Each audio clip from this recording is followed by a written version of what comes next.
안녕하세요. 처음 뵙겠습니다. 제가 좋아하는 동생 지연이의 소개로 이곳을 알게 되었습니다.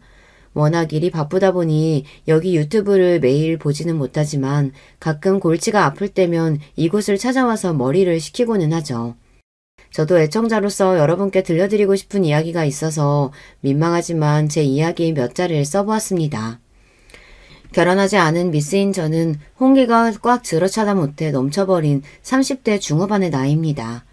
그래도 사회적 지위도 높고 능력도 있으니 저 같은 사람을 골드미스라고 하대요. 제 좌우명 중 하나가 무엇인지 아세요?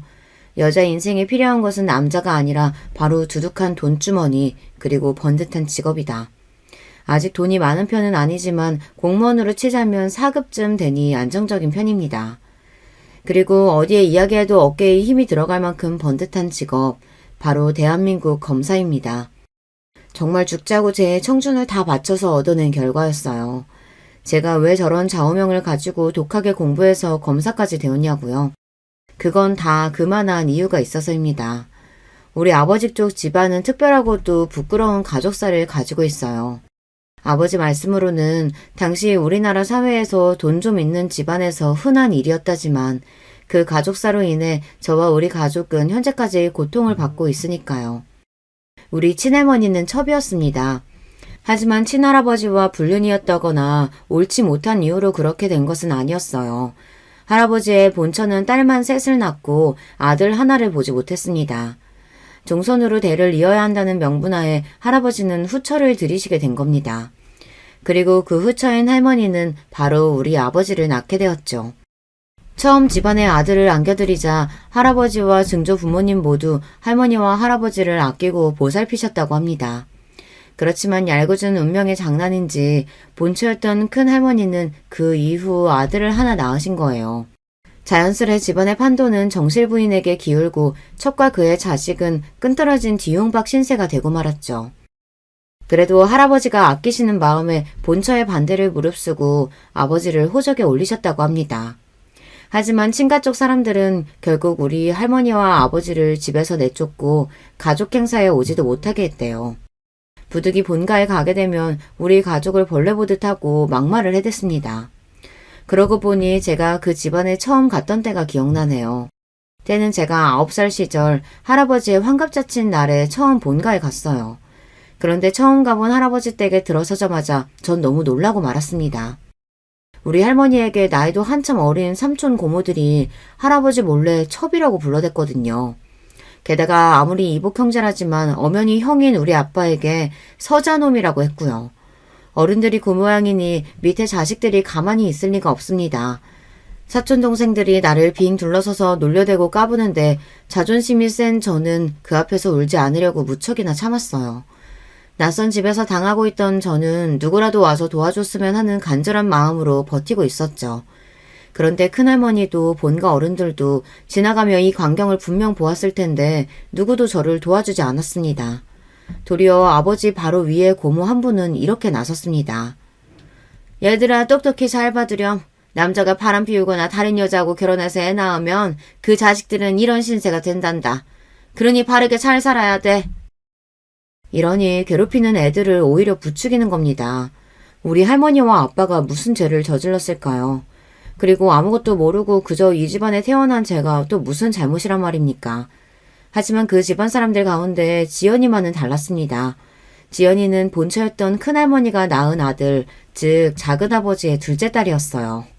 그 인간들 가운데 유일하게 인성을 갖춘 지연이는 저보다 훨씬 어린아이였지만 바른 말을 눈치 하나 보지 않고 하는 용감한 아이였죠. 언니 오빠들 부끄럽게 이게 뭐 하는 거야? 유치원에서 안 배웠어? 혼자만 있는 어려운 친구 여럿이서 괴롭히면 경찰이 잡아간다고 했어. 그러니까 이런 장난 그만해. 어린 게 되바라졌다면서 그들은 지연이의 이마를 손바닥으로 치고 팔을 꼬집었지만 지연이는 꾹 참으면서 이렇게 대들었습니다. 그래, 그럼 마음대로 해. 난 우리 할아버지한테 보고 들은 거 그대로 다 일러바칠 테니까. 그렇게 지연이의 협박을 듣고 나서야 사촌들은 괴롭힘을 멈추고 어딘가로 숨어버렸습니다. 아이들이 사라지자 지연이는 저에게 사탕 하나를 내밀었어요. 언니, 이거 먹어. 처음 우리 집에 왔는데 많이 놀랐지. 그래도 울지 마. 어찌나 서러웠으면 한참이나 어린 동생 앞에서 전 눈물을 보이고야 말았어요. 그 뒤로 지연이는 제 옆에 찰싹 붙어서 집안 구석구석 소개도 하고 저와 노는 게 재밌다며 계속 옆을 지켜주었습니다. 지연이 이놈, 이리 오지 못해? 너 그 아이와 놀지 마. 왜요? 난 언니가 좋은데. 그리고 할아버지가 언니 잘 챙겨주라고 하셨단 말이에요. 지연이는 그날뿐만 아니라 본가에 갈 때마다 저를 호위무사처럼 붙어서 지켜주었고 좋은 친구 노릇도 해주었어요. 차갑고 쌀쌀맞은 제가 뭐가 좋은지 지연이는 저를 친언니처럼 잘 따랐고 같이 놀고 싶으니 자기 집에 또 놀러 오라고 했습니다. 하지만 저는 이유 없이 그렇게 사람 취급 못 받는 친가댁에 가는 게 정말 싫었습니다. 더 싫었던 것은 제가 존경하는 아버지와 할머니까지 그들이 업신여긴다는 것이었어요. 할아버지 환갑잔치에서 돌아온 날 아버지는 제 머리를 쓰다듬으며 어린 시절 이야기를 처음 해주셨습니다. 우리 딸 오늘 많이 놀랐을 거야. 다 알고 말고. 너의 놀람과 서러움을 아빠는 아주 어렸을 적부터 겪어왔단다. 너보다 더 어릴 때부터 더한 일 많이 당했지. 삼촌 고모들이 더운 여름날 광 안에 넣어두고 몇 시간 뒤에나 풀어줘서 난 쓰러지기 일보 직전에 기진맥진해서 겨우 나왔다. 그뿐이랴. 냇가에 가서 놀자고 꼬셔놓고 날 억지로 물에 빠뜨려 호적되게 만들고 저들끼리 낄끼대고 웃어댔단다. 한 번은 큰어머니한테 예 어머니하고 대답했다는 이유로 몇 대나 뺨까지 맞아야 했어. 그분은 날 싸늘하게 보며 너 따위가 나를 어머님이라고 부르는 게 가당키냐 하냐고 하더구나. 아버지의 지난날 이야기를 듣는데 딸인 저까지 그 아픔이 전해져서 눈물이 날 것 같았어요. 이건 본처의 자식들이 아니라 악마의 자식들같이 굴었으니 그 분노를 이루 말할 수 없었죠. 그럼에도 아버지는 첩의 자식 서자라는 이유로 어디 가서 당한 일에 대해 입도 뻥끗하지 못했습니다. 어른이 되고 결혼해서 저를 낳으신 뒤 저까지 그 집안에서 괜한 서름을 당하실까봐 가능하면 그 집 사람들과 만나지 않도록 하셨던 거예요. 본가에 일이 있더라도 아버지만 다녀오시고는 했죠. 하지만 할아버지 환갑잔치처럼 모든 가족이 모여야 하는 날은 어김없이 저까지 동원해야 했고 저 역시 아버지가 평생 당했을 그 억울함을 똑같이 느끼고 말았습니다. 이런 집안꼴을 보고 자란 제가 어떻게 남자를 좋아하고 결혼하고 싶겠어요. 첩의 자식이라는 오명이 대를 잇는 이 지독한 굴레에서 행여나 제 자식도 똑같은 일을 겪게 될까봐 두려웠습니다. 만약 제 자식이 선대의 일로 인해 내가 당했던 고통과 아픔을 당할지도 모른다는 생각에 결혼 생각을 접고 말았죠. 그리고 우리를 무시하는 본가 사람들 앞에서 성공한 모습으로 떳떳하게 나서고 싶었습니다. 자연스레 출세와 사회적 성공이 제 목표가 되었고 지금의 비혼주의에 이르게 된 것입니다. 사회적으로 성공하는 길은 다양했지만 전 그중에서도 법조인을 꿈꾸게 되었어요. 그리고 이 선택의 계기는 바로 할아버지의 장례식으로부터였죠. 할머니는 이미 세상을 뜨셨고 할머니 장례식에 본가 사람들 중 찾아온 사람은 오직 지연이와 남편이었던 할아버지뿐이었습니다. 첩으로 모진 세월을 살다가 가신 할머니가 돌아가신 지 2년 만에 할아버지까지 저 세상으로 가버리셨습니다. 그렇게 친할아버지의 부고를 받고 모든 가족이 오랜만에 모였죠. 오랜만에 찾아뵀지만 그 친척들은 옛 기억 그대로 부모님과 나를 무슨 쓰레기 쳐다보듯 경멸하는 시선만 두고 있었을 뿐입니다. 여기가 어디라고 찾아와? 역시 첩의 자식이라 뻔뻔한 모양이다. 아버지 돌아가시고 유산이라고 떨어질까 봐서 뭐라도 주워먹으러 온 거겠지. 천한 핏줄 같으니. 그들은 생전에 우리 할머니에게 작은 어머니라고도 하지 않았습니다. 강씨라며 하대했을 뿐이죠. 우리 할머니가 강씨네 식구들하고는 상종도 하지 말라 했어. 씨바지로 온 여자의 핏줄은 어디 가서도 그 집안 본처 내쫓을 성품이나 물려받을 거라고. 심지어 아버지가 내민 조의금을 그 앞에서 바로 열어서 지폐 돈을 바닥에 떨어뜨렸어요. 어머나, 참나 겨우 50만 원 했네. 하긴 그 살림살이에 50만 원이면 노력은 한 건가. 돈이 없으면 염치라도 있던가. 어디 가서 구워오든가 했어야지. 자기 아버지 장례식에 50만 원이 뭐야. 우리 아버지도 분명한 할아버지의 자식이었습니다. 하지만 그들은 상주 옷도 주지 않고 상주 자리에서 멀찍이 떨어져 있으라고 했어요. 그 자리가 너무 불편하고 가시방석이라 아버지는 엄마와 저를 일찍 집에 보내셨습니다. 3일 내내 상주 취급도 못 받았지만 외로이 아버지만의 방식으로 자기 친부가 가시는 길을 끝까지 애도하셨습니다. 아버지가 저를 세상에 나오게 하셨을지언정 이 세상살이를 지옥으로 만드셨죠. 그거 아십니까? 운동도 공부도 잘했던 저는 육사가 되고 싶었어요. 그런데 한참 준비하던 중 내 피줄 때문에 가지 못할 거라는 걸 알게 되었죠. 생도들의 친척까지 조사해서 사상적으로 문제가 있는 사람은 없는지 등을 보고 입학을 허가한다고 하더라고요. 그 정보를 듣고 서자인 저는 꿈마저 포기해야 했습니다. 아버지, 첫째 아들을 이런 세상에 두고 혼자 떠나시면 마음은 편하십니까? 아버지가 이렇게 한탄하셨던 말씀을 후일 지연이가 전해주었어요. 얼마나 할아버지가 원망스러우셨으면 장례식장에서 혼자 그러셨을까. 하지만 그 누구 하나 아버지에게 따스한 위로를 건넨 사람은 없었다고 했죠. 그렇지만 착한 지연이만은 장례식 구석에서 혼자 소주잔을 기울이시는 아버지에게 말동무도 되어주고 빈속에 술 드시지 말라며 육개장이랑 안주도 챙겨드렸대요. 그리고 작은아버지 등은 할아버지 장례식에서조차 우리 아버지를 형이라고 부르지도 않았어요. 강씨, 당신이 무슨 이씨란 말이오? 우리만치 이씨 후손이 아니라 당신 엄마 강씨 성이나 따르라고. 그리고 행여나에서 하는 말인데 아버지가 유산으로 남기신 땅 털끝만큼도 건드릴 생각 마시오. 평소 온화하던 우리 아버지는 술김에서인지 슬픔 때문인지 평소처럼 동생을 그냥 두고 보지 않으셨대요. 이 못난 놈아, 어리고 못 배웠을 때 하던 짓을 이 나이 먹도록 아직도 못 버리고 그러고 있냐? 너희는 이 나라 법도 몰라? 나는 이씨 호적에 올라가 있어. 누가 봐도 떳떳한 장남이야. 첩의 자식이라도 가족관계 등록부상 처의 자식으로 되어 있으니 당연히 집안 재산은 상속받게 되겠지. 그러나 아버지 말씀에 화가 난 친척들은 유산을 지키려고 호적에서 파버리겠다며 아버지를 협박하고 나섰다고 합니다. 법도 모르는 놈들이 호적에서 판다고 나서면 구청에서 해주냐? 법원에서 해줘? 아버지가 남긴 땅 해봐야 몇 푼 되지도 않는 거 난 관심도 없다. 제대로 된 집도 없이 사는 너나 누나들끼리 나눠 살아. 아버지는 법무사로 30년을 재직하신 분입니다. 이런 윤사관계쯤이야 어떻게 돌아가는지도 알고 마음만 먹는다면 얼마든지 그들을 엿먹일 방법도 알고 있겠죠. 한 가지 법상식을 구독자 여러분께 말씀드리자면 호적에 올라온 첩의 자식을 가족관계 등록부에서 제외하는 방법도 있습니다. 만약 본인의 가족관계 등록부에 등록되어 있는 친자가 아닌 자식을 상대로 친생자 관계 부존 재확인 소송을 제기하면 됩니다. 요즘 간단하게 할 수 있는 유전자 검사를 통해 법원의 판결을 받으시면 첩의 자식을 본인의 가족관계 등록부에서 말소할 수 있게 되죠. 그렇지만 본가 친척들은 이런 법 따위는 알지도 못한 채 아버지에게 윽박을 질렀을 뿐입니다. 나중에 이 일을 전해 듣고는 본가 사람들에게 한 방 먹인 아버지가 어떤 영웅보다 자랑스러웠어요.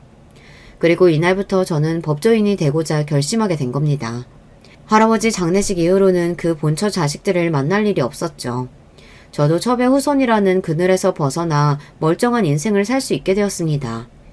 친구들에게 야망녀라는 별명까지 얻으면서 저는 공부 외에는 어떤 것도 관심을 두지 않고 살았습니다.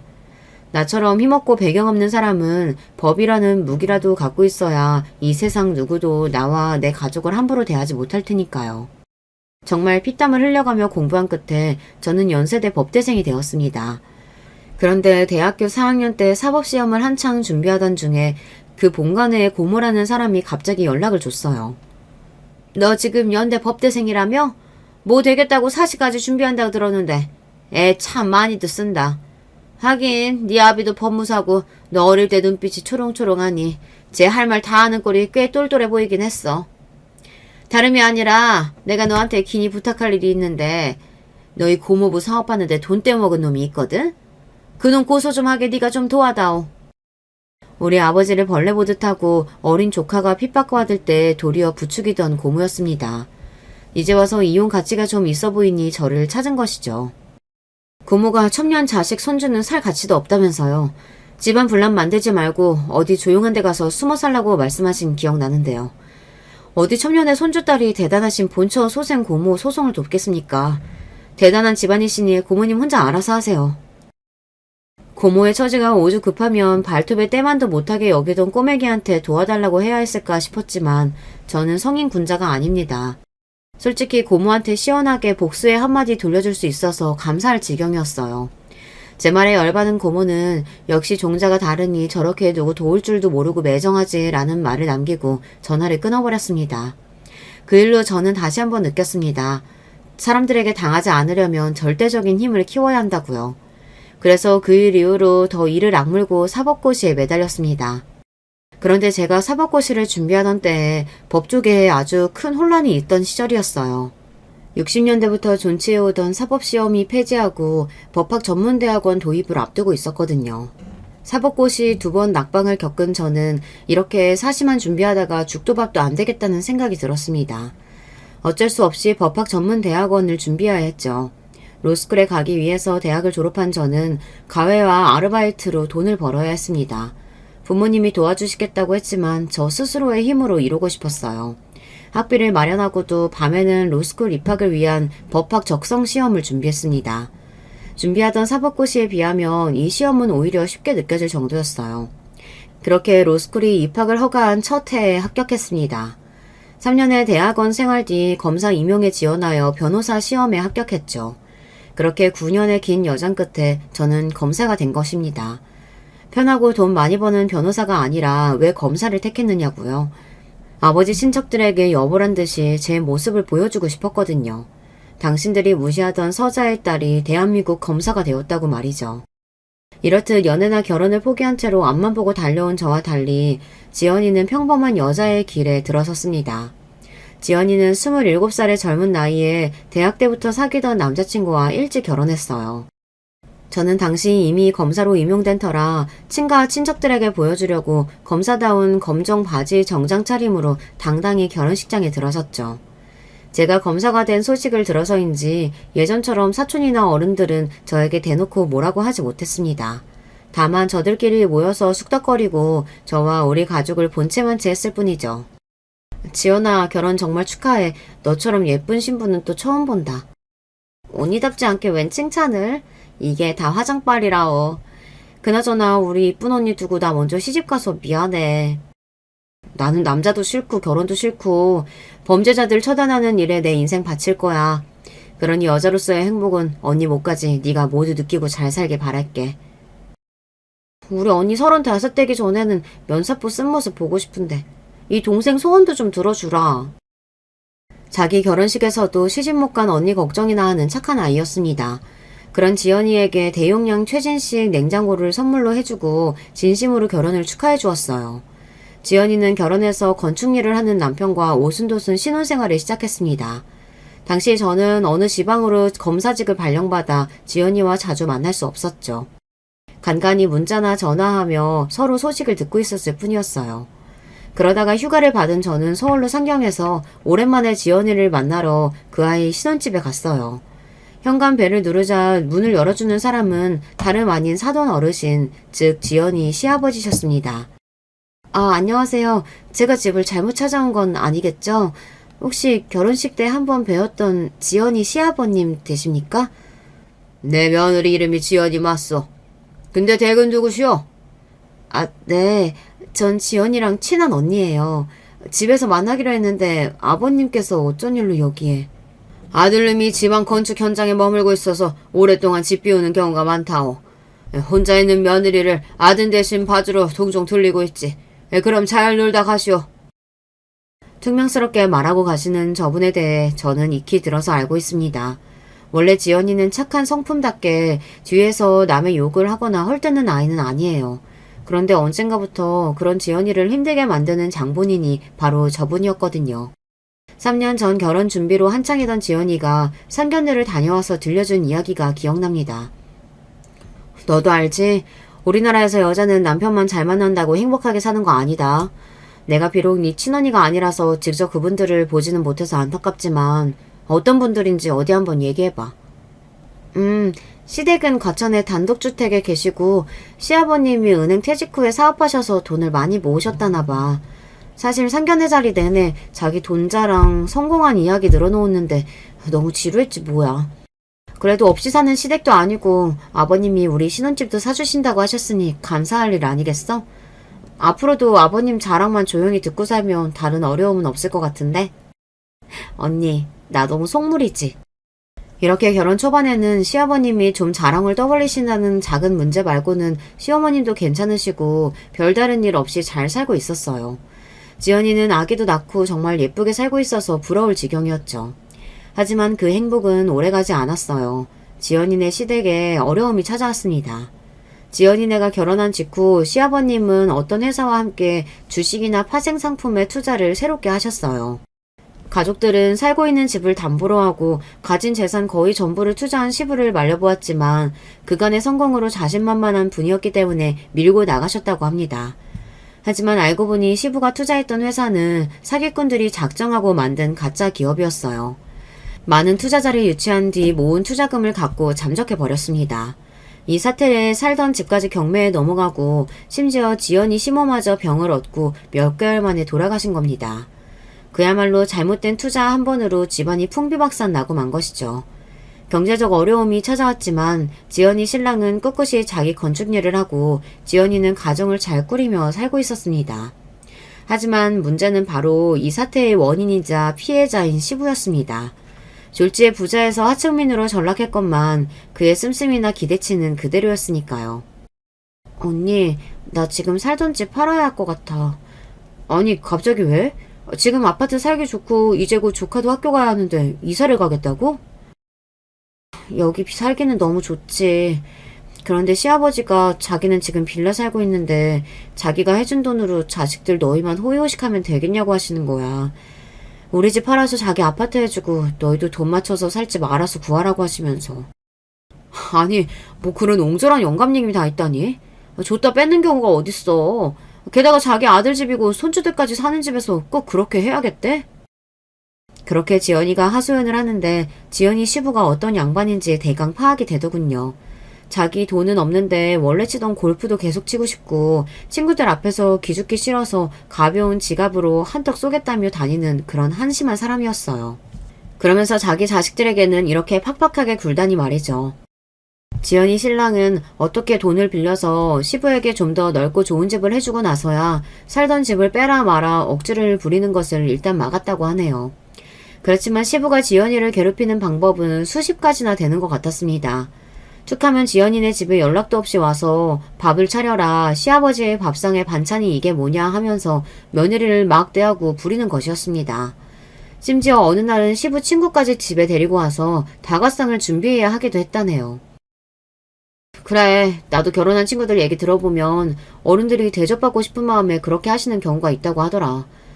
그래도 안 좋은 일 겪으시고 혼자 사시는 불쌍한 분이니까 너그럽게 잘 맞춰드려.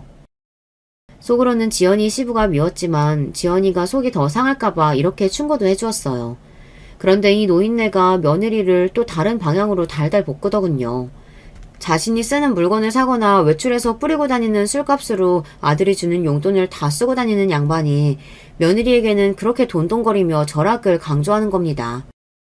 언니, 어제는 글쎄 아버님이 우리 집에 어떤 아기 의자 하나를 들고 오시더라고. 근데 찬찬히 보니까 나사도 안 지어질 만큼 망가지고 지저분한 누가 버린 것 같았어. 그래서 아버님께 이렇게 말씀드렸지. 아버님, 저도 없는 살림에 아낀다고 중고거래 많이 하긴 했지만 이거는 못 쓰는 물건이에요. 아마 물건 주인도 쓰레기로 내놓은 것일 테니 다시 원래 자리로 갖다 놓을게요. 지연이는 그동안 시부가 가져다주는 고물 같은 것을 잠자코 받아 썼지만 참다 못해 이렇게 한마디 드렸대요. 네가 그렇게 흥청망청 써대니까 부자가 못 되는 거다. 네 남편은 이 더위에 땀 뻘뻘 흘려가며 건축 현장에 나가서 어렵게 돈 벌어오는데 집에 있는 마누라가 한다는 소리가 친정에서 배운다는 생활 습관이 그 모양이니 가난을 못 벗어나지. 이렇게 도리어 며느리를 타박하는 것이 아니겠어요. 나 혼내시는 건 그래도 참을 수 있어.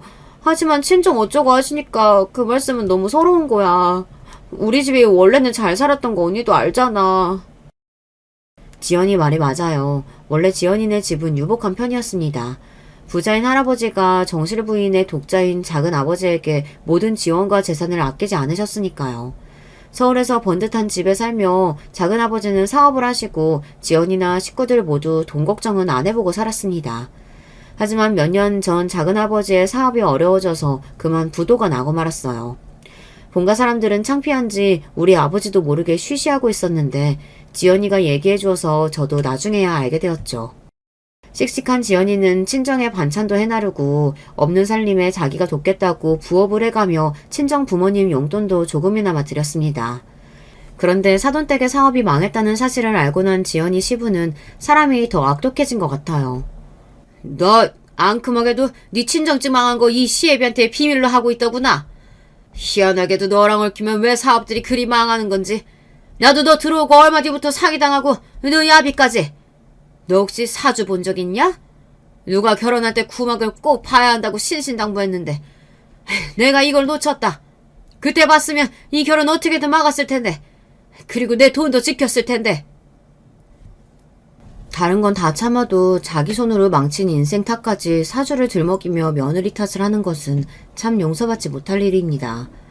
그 노인네는 정말 그렇게 생각해서인지 그 뒤로 더욱 지연이에게 절약을 강요하고 돈 쏘는 꼴을 못 보더랍니다. 내 착한 동생, 악연으로 시작된 핏줄이었을지언정 지연이만은 지켜주겠다는 마음으로 전 그 아이를 돕고 싶었습니다. 이래 보여도 나 검사야. 너희 시부가 요즘 너한테 하시는 일 도가 지나친 것 같은데 치졸하지만 내 공권력을 이용해볼 수 있어. 어떻게 언니가 나서줄까? 하지만 마음씨 고운 내 동생은 아버님 마음이 아프신 분이라고 시간이 지나면 원래대로 돌아올 거라고 저를 말렸습니다. 그래서 저도 잠자코 지켜보면서 자칫하면 나서서 지연이의 시부가 하는 행동을 저지해야겠다고 벼르고 있었죠. 하지만 이제 시부가 지연이네 집에 자주 들르시는 걸로 모자라서 주기적으로 지연이 보고 시부가 사는 집까지 오라고 했습니다.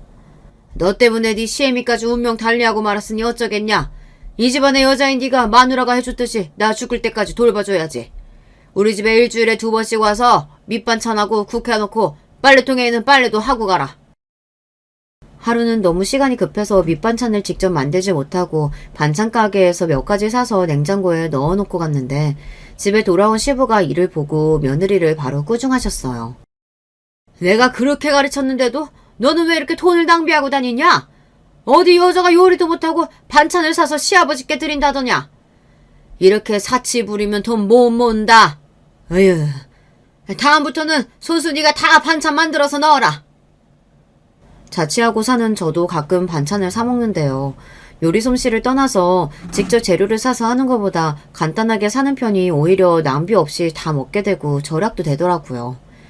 그런데 반찬 하나 산 것으로 무슨 사치라며 꼬장을 부리시는 건지 이해 불가였습니다. 이렇게 되지도 않는 구박을 받아서일까요? 지연이는 결국 병을 얻고 말았습니다. 지연이는 극심한 피로를 호소하고 입맛이 없어서 얼마 먹지도 않는데 체중만 불어나기 시작했거든요. 50kg도 될까 말까 하는 마르고 작은 아이가 2달 새에 65kg까지 늘었으니 말입니다. 이런 지연이를 두고 시부는 애가 활짝 편하게 지내니 피둥피둥 살이나 찌질하면서 더 부려먹으려고 들었어요. 걱정이 되었던 전 병원에 가보라고 말해봤지만 지연이는 병원비 때문에 고민만 하고 있었죠. 결국 여동생 남편에게 전화를 걸어 이 사실을 알렸습니다. 제부는 지방에 몇 달씩 머물러 있어 이런 사실을 까맣게 몰랐고 제 이야기를 듣자마자 바로 휴가를 내서 지연이를 병원에 데려갔습니다. 그리고 지연이는 갑상선 기능 저하증이라는 병을 앓고 있음을 알게 되었죠. 이 병은 수술을 한다거나 심각한 병은 아닙니다만 철저히 관리하지 않으면 위험해질 수 있어요. 환자분은 무리해선 안 되고 매달 병원에 와서 검사하고 약 타가서 복용해야 합니다. 무엇보다 절대 안전과 건강한 식이습관이 중요해요. 제부는 자기 아내 고생시키고 왔다며 미안해하고 지연이를 보살펴 주었습니다. 하지만 일하던 와중에 올라온 터라 바로 다음날 지방에 일터로 가야 했대요. 대신 자기 아버지에게 아내가 많이 아프니까 절대 일 시키지 말고 잘 보살펴달라고 부탁했답니다. 무슨 큰 병 걸렸다고 바쁜 남편을 오라가라 해? 살만 찌고 보기 좋아 보이더만 병원비 아깝게 좀만 아프면 쪼르르 병원이나 달려가냐? 그 병원비가 좀 나오냐? 대형 병원이라 검사비는 오죽 비쌀까? 그냥 진통제나 사서 먹으면 될 일을. 아버님, 의사가 과로해서 생긴 병이랍니다. 아버님은 허리 아프시다고 일주일에 한 번씩 정형외과에 도수치료 받으러 가시잖아요. 저는 목숨이 위험해질 수도 있는 병인데 그 병원비도 아까우시단 말인가요? 사람이 아픈 마당에 저렇게 모지게 말씀하시니 참고 참던 지연이도 이렇게 시부에게 말대꾸를 했다고 합니다. 지연아, 참 바른 말 잘했다. 앞으로도 참지 말고 네 할 소리 해가면서 싸우지 않으면 그 어르신 갈수록 심해질지도 몰라. 이렇게 저는 지연이를 응원했어요. 하지만 시댁 어른이 아무리 막무가내로 굴어도 며느리여서 약자여서 다 수용하고 참을 수밖에 없다는 것을, 이것이 바로 우리나라 며느리의 현 주소 아닐까요? 지연이가 병을 얻었다고 하고 제가 맡던 사건이 종결돼서 시간이 생겼기에 휴가를 내고 지연이네 집에서 며칠 머물기로 했습니다. 언니 온다고 해서 내가 솜씨 좀 부려봤지. 언니 김치찌개랑 콩나물무침 좋아하잖아. 몸도 아픈 아이가 제가 온다는 소식에 들떠서 요리를 이것저것 해서 한상 떡버리지게 차려놓고는 저를 맞이하는 게 아니겠어요. 야, 너 몸도 안 좋은 애가 이렇게 무리하지 마. 다음에도 또 이러면 언니 집에 안 올 거야. 지연이가 과로할까봐 이렇게 나무랐지만 지연이의 음식을 먹으면서 전 그 아이의 마음까지 함께 먹었습니다. 아닌 게 아니라 지연이의 얼굴을 보아하니 안색이 안 좋더라고요. 걱정이 되었지만 기분이 좋아 보이는 지연이에게 모른 척하고 밥그릇을 싹 비웠습니다. 그러다가 검찰청 직원의 전화가 와서 전 작은 방에 들어가서 통화를 하고 있었어요. 업무 관련 일로 통화가 길어지는데 어느 순간 크게 말다툼을 하는 소리가 나서 통화가 끝나는 대로 방문을 열어보았습니다. 그랬더니만 글쎄 초저녁 시간인데도 술을 얼마나 드신 건지 술 냄새가 진동한 채로 지연이 시부가 와 계시더군요. 이윽고 저는 이들의 대화를 실제로 생생하게 지켜볼 수 있게 되었습니다. 아버님, 오늘은 손님 오실 거라고 제발 집에 오지 말아달라고 했잖아요. 술 냄새 풍기며 막무가내로 집에 온 시부가 싫었던 지연이는 표정이 곱지 못했습니다. 술 먹고 온 시애비는 시애비가 아니라 망나니다 이 말이냐? 그러게, 너 때문에 우리 집 망하지만 않았어도 이제 내 마누라가 죽지만 않았어도 너 같은 며느리 보러 이 집 올 필요 없었다. 근데 이 시애비 보는 표정이 대체 그게 뭐냐? 그럼 원하시는 대로 반찬 싸드릴 테니까 이거 가져가시면 되는 거죠? 얼른 가지고 댁으로 돌아가세요. 지연이는 짜증을 내며 시부의 반찬을 챙기고 있었습니다. 아마 시부는 자기 반찬 달라는 시덥지 않은 용무로 집에 찾아왔던 모양이죠. 애초에 우리 집 냉장고에 맛있게 많은 걸로 해놨어야 내가 여기를 안 오지. 지는 이렇게 맛있는 걸로 지대로 차려 먹고 있었구만. 참. 아니 제 친정이 가난하면 돈이라도 아껴 써라. 어? 이렇게 말도 안 되는 일로 꼬투리를 잡는 시부를 더 이상 참을 수 없었던 지연이는 드디어 강한 한마디를 하고 맙니다. 하나부터 열까지 아버님 눈에는 며느리가 그리 못마땅하셔서 어째요? 아버님 사업이 망하시고 가난해진 게 제 탓은 아니잖아요. 그러게 왜 가족들이 다 말리는 투자를 하겠다고 해서 이 모양이 되셨어요? 이것이 시아버지한테 말하는 말버릇하고는 뭐가 어째?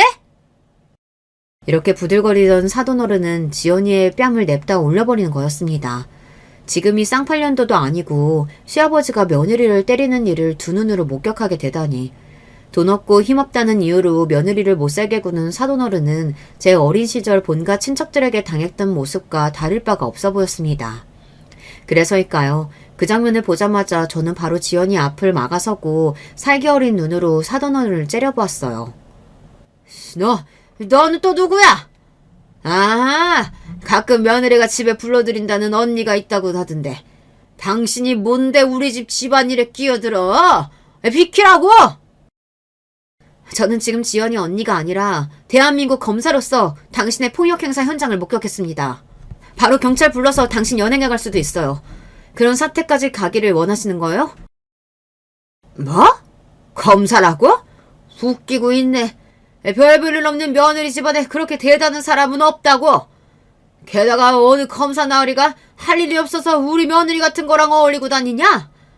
너 말이다. 검사 사칭하고 다니면 깜빵 간다. 내가 검찰에 신고해주랴? 제 말을 차마 믿지 못하는 사돈어른 얼굴에 제 명함을 던져주었어요. 반신반의하던 양반은 명함을 보고 입이 떡 벌어지고 말았죠.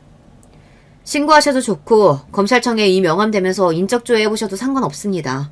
제가 검사라는 사실은 명백하네 말이죠. 그리고 호적상으로는 좀 차이가 있지만 지연이와 전 사촌지간으로 친자매와 다를 바 없는 사이예요. 그동안 사돈어른이 내 동생에게 한 짓 낱낱이 알고 있어요. 검사로서 말씀드리자면 친족 간의 폭행 행사는 우리네 정서상 더 엄격한 판결이 날 수 있는데 괜찮으시겠습니까? 알았다. 그럼 이건 못 본 걸로 하고 나 앞으로 며느리한테 다시는 손대지 않으마. 제가 이렇게 나오자 상황 파악이 된 지연이 시부는 제가 검사인 것을 믿게 되고 이내 꼬리를 말았습니다. 처음에는 내 동생에게 못되게 굴었던 죗값을 형 집행이나 법적인 처벌로 가볼까 하는 마음이 들었었죠. 하지만 제가 그럴 때마다 지연이가 해준 이야기가 떠올랐습니다. 언니, 아무 잘못 없이 나를 괴롭히는 아버님이 나도 너무 미워. 그렇지만 사실 아버님이 무슨 죄를 저지른 건 아니잖아. 아버님도 원래부터 이런 분은 아니셨는데 사기 당하신 뒤로 사람이 저렇게 되고 말았어. 그러니까 언니가 혹시 우리 아버님을 좀 도와줄 수 없을까? 진짜 죄 지은 자들 찾아내서 벌 주고 싶어. 내 착한 동생은 도리어 이렇게 자기 시부를 도와달라고 했어요. 그 생각이 들자 저는 이 일 가지고 사람을 고쳐서 써보기로 마음을 돌렸습니다. 사돈 어르신께서 전에 유일한 회사에 걸려서 된통 당하고 온 재산 말아드셨죠? 검사인 제가 그 회사 수사하고 잘만 하면 그놈들 찾아줄 수 있는데 내 동생 이렇게 대하시니 선뜻 도와드리기는 어렵겠군요. 제 말에 사돈 어른은 귀신이라도 본 듯 눈을 번뜩이고 말았습니다. 그리고 빳빳한 태도를 바로 고치고 제 앞에 납작 엎드리는 신용이라도 할 기세였어요. 사돈처녀, 내가 다 잘못했네. 나도 원래는 이렇게 며느리한테 모질게 대하고 남 탓이나 하는 놈은 아니었어. 그런데 그 사기 당한 뒤로 내 인생이 엉망으로 되어버려서 그만. 그런 세상이 원망스러워서 술까지 마시다 보니 이런 실수를 하고 만 거네. 하지만 그렇다고 그게 우리 지연이 탓도 아니죠. 일단 반성하는 모습 보이시니 좀 더 생각해 보겠습니다. 사람 마음이 손쉽게 뒤바뀌는 마당에 지금 도와드리겠다고 확정짓기에는 시기상조네요. 앞으로 우리 지연이에게 어떻게 하시는지 좀 더 지켜보고 정하겠습니다. 그래. 앞으로 내가 절대 우리 며느리 괴롭히지 않을게. 아니, 오히려 받들어 오시고 살게. 그러니까 사돈처녀, 꼭 그 사기범들 좀 잡아줘. 내 돈 좀 찾아줘, 제발. 얼마나 절실하셨으면 그분은 제 손을 꼭 잡고 이렇게 사정사정 하셨습니다. 눈물까지 흘리시면서 진심으로 말이에요. 비단 지연이의 시부를 돕고 싶어서뿐만이 아니라 사기는 정말 무섭고 암적인 범죄입니다. 단순히 돈만 뺏고 끝나는 것이 아니라 피해자의 정신을 갉아먹고 급기야 이를 못 견디고 자살하는 경우도 있으니 말이죠. 게다가 피해자뿐만이 아니라 그의 가족 등 가까운 사람들이 그 피해를 고스란히 안아야 하는 심각한 피해를 낳는 중대한 범죄입니다. 하지만 우리나라는 사기범들에 대한 실형 비율이 압도적으로 낮은 나라입니다. 사기라는 범죄를 이렇게 가벼이 여기는 형법 체제가 바로 우리나라에서 사기꾼들이 득식을 대는 큰 이유이기도 하죠. 그래서 저는 사기꾼들을 경멸합니다. 검사라는 직업적 소신 때문이라도 유일한 회사에 수사를 시작해보고 싶었어요. 그 투자 사기의 주범자들에게 응당 죗값을 치르게 하고 피해자들에게 일코만 피해 금액을 조금이라도 보상받게 하고 싶었습니다. 그렇지만 경찰 입장에서 사기범을 추적하고 수사하는 일은 꽤 골칫거리입니다. 잠적해버리면 찾기 어려운 데다가 주로 해외로 도피하는 바람에 수사가 난항을 겪고는 하죠. 그리고 어쩌다 겨우 가해자들을 체포하더라도 그들은 피해금을 은닉하고 숨겨놓는 등 이미 처분까지 해놓아서 피해금을 회수할 방법이 희박합니다. 그렇더라도 사기 피해를 한 번이라도 당하신 분들은 그 심정 아시죠? 그 나쁜 놈들을 잡아서 뺨이라도 한 대 쳐야 속이 후련해질 거 아닙니까? 저는 그런 지연이의 시부 마음을 잘 알고 있었습니다. 제 예상은 적중했고 그날부터 지연이 시부는 저를 대통령 대하듯 깍듯이 모시고 지연이에게도 전과 다르게 행동하고 있다고 합니다. 휴가를 마치고 검찰청에 복귀하자마자 바로 수사팀을 꾸려서 무려 300억대의 투자 피해를 양산한 유일한 회사의 대표와 이사 등 임원직 5명을 추적 수사하기 시작했습니다. 그리고 몇 개월 동안 매달린 끝에 필리핀에 도주 중인 대표 김아무개의 행적을 발견하기에 이르렀어요. 그러던 어느 날 피해자 조사 과정에서 수사관님께서 지연이 시부를 저에게 데리고 와서 이렇게 말했죠. 이분이 유일한 회사 관련 피해자인데 검사님하고 막역한 사이라고 하네요. 그러면서 자기는 수사관이나 이런 사람 말고 이 검사님한테 직접 조사받고 싶다고 고집을 부려서 제가 데리고 왔습니다. 아이고, 우리 사돈처녀 여기서 보니까 또 색다르네요. 내 평생 검사 빼기 생길 줄은 어찌 알았겠나? 피해자 조사는 우리 수사관님에게 정권이 맡겨져 있어요. 이런 식으로 검찰 조직의 규율을 깨고 경거망동하시면 결코 원하시는 결과 얻지 못하실 텐데요. 피해자분은 수사관님 지시에 바로 따라주세요. 저는 검사로서 냉철하게 일침을 놓았습니다. 그리고 그분께 이런 경고의 말도 덧붙였죠. 요즘 지연이 통해서 어떻게 지내시는지 다 듣고 있습니다, 어르신. 그래도 많이 나아지셨다곤 하지만 진심으로 자기 며느리를 아끼시지 않으면 하늘에서도 아버님이 겪는 아픔을 알아주지 않을 거예요. 아, 그럼 요즘은 며느리에게 말도 조심하고 우리 아주 잘 지낸다네. 그러니 사돈처녀, 아니 검사님, 제발 내 돈만 찾아주게나. 절박하게 사돈어른은 사기꾼들이 벌 받는 것도 보고 자신의 피해 금액을 찾아달라고 몇 번이고 사정하셨습니다. 사돈어른 외에도 피해 입은 분들이 30여 명에 달했어요. 피해자분들을 위해 수사관님들 그리고 공조한 경찰과 열심히 뛴 결과 사기범 중 대표이사와 2명의 연루자를 잡게 되었죠. 검사인 제가 이제 남은 것은 그들에게 징역형을 선고하고 경찰들이 피해 금액을 회수할 수 있도록 협조하는 일이었습니다. 그런데 말입니다. 내 동생 가슴에 못 박았던 사람이라도 시아버지고 어른이니까 좋은 마음으로 제가 사기당했던 일도 도와드리겠다고 해준 거잖아요. 얼마든지 저의 힘을 발휘해서 벌을 내릴 수도 있지만 말입니다. 그런데 어디서 듣고 온 건지 수사가 마무리되는 과정에서 사돈어른이 저에게 이런 말씀을 하시더군요. 사돈 처녀가 우리 며느리랑 사촌지간이라고 하는데 좀 이상하더라고. 저는 상견례 자리에서 들은 이야기도 없었고 얼마 전 바깥사돈하고 통화하고 나서야 내가 딱 간파했지 뭐야. 사돈처녀 아비가 첩의 소생이라면서? 바깥사돈이 어찌나 검사님네 집안을 욕하는지 차마 그 앞에서 사돈처녀랑 며느리가 각별한 사이라고 말할 수가 없을 지경이더군. 생각지도 못한 우리 집안 이야기가 사돈어른 입에서 나오자 전 당황해서 말을 버벅거렸어요. 그래서요. 무슨 말씀이 하고 싶으신 겁니까? 저희 할머니 때의 일로 제가 뭐 부끄러워해야 한다는 이런 말씀인가요? 아니 뭐 그냥 그렇다고.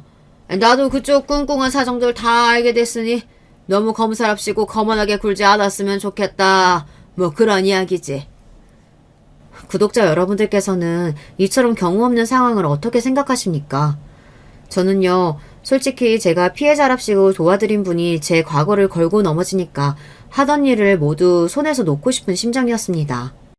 제가 검사를 달고 나서 본가 사람들조차 제 앞에서 대놓고 뭐라 한 적이 없는데 지연이 시부의 말을 듣고 나서 머리를 한 대 세게 맞은 기분이었어요.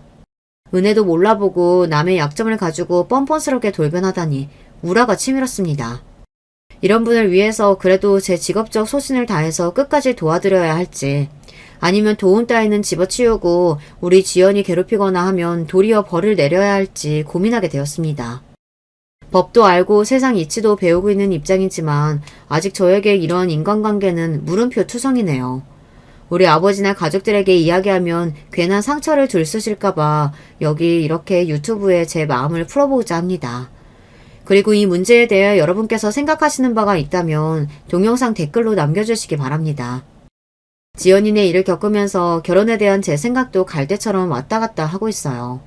지연이 신랑은 참 좋은 남자이고 자기 아내와 아이에게 잘해주는 사람입니다. 그렇지만 결혼이라는 제도하에 엮이게 되는 시부가 저런 사람이다 보니 과연 여자에게 결혼이란 득일지 실인지 알 수가 없겠더군요. 그렇지만 저도 나이가 들다 보니 제 짝을 만나서 행복하게 살아보는 삶도 꿈꾸고 있어요. 그냥 스쳐 지나가는 생각이 아니라요. 제가 처음으로 이런 생각을 하게 만든 사람이 생겼기 때문이에요. 최근 임용된 신임 검사 중에 저보다 3살 아래인 후배놈이 요즘 그렇게 저를 쫓아다닙니다. 선배, 어차피 인생은 도박 아닙니까? 저 믿고 딱 3개월만 사귀어보고 괜찮은 놈이다 싶으면 바로 연말쯤에 결혼하시죠.